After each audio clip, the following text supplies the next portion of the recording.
முத்து, செல்வம், செல்வத்தோட wife 3 பேரும் சாப்பிட்டுக்கிட்டு இருக்காங்க. அப்ப மனோஜ் சொல்றாரு, என் வீட்ல நான் வெயிட் பண்ணி சாப்பிடணுமா? கண்டவன்லாம் சாப்பிட்டு போற முடியும், நான் கை கட்டி உட்கார்ந்துகிட்டு இருக்க முடியுமா? முத்து வேக வேகமா மனோஜோட பெட்ரூமுக்கு போறாங்க. மனோஜ், கத்தாதடா, செல்வமும் அவங்க ஒய்ஃபும் சாப்பிட்டுக்கிட்டு இருக்காங்கடா, அவங்க போன உடனே நம்ம 2 பேரும் பேசிக்கலாம்டா. மனோஜ் திருப்பியும் கத்த ஆரம்பிக்கிறாரு. இது என்ன சத்திரமா அப்படின்னு சொல்றாரு. இத கேட்ட உடனே செல்வமும் செல்வத்தோட ஒய்ஃபும் எந்திரிச்சு போயிடுறாங்க. மீனா சமாதானப்படுத்த முயற்சி பண்றாங்க, அதை கேட்காம போயிடுறாங்க. மனோஜ் டைனிங் டேபிள்ல வந்து உட்கார்றாரு. முத்துவுக்கு கோவம் வருது. அத பார்த்த உடனே மனோஜ் சொல்றாரு, டேய், தேவையில்லாம பிரச்சனை பண்ணாதடா முத்து.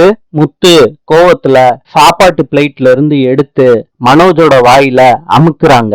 எல்லாரும் முத்துவ சமாதானப்படுத்த முயற்சி பண்றாங்க. மனோஜ் டைனிங் டேபிள்ல இருந்து எந்திரிக்கிறாரு. மனோஜ் சொல்றாரு, முத்து, உனக்கு இப்ப நான் சாகணும், அவ்வளவுதான்டா. நீ என்ன வேணாலும் செய்வன்னு எனக்கு நல்லா தெரியும்டா முத்து. நீ ஜெயிலுக்கு போயிட்டு வந்தவன் தான்டா.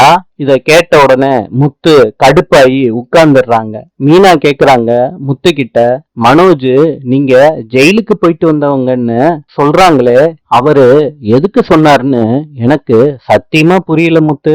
நாளை சந்திப்போம்.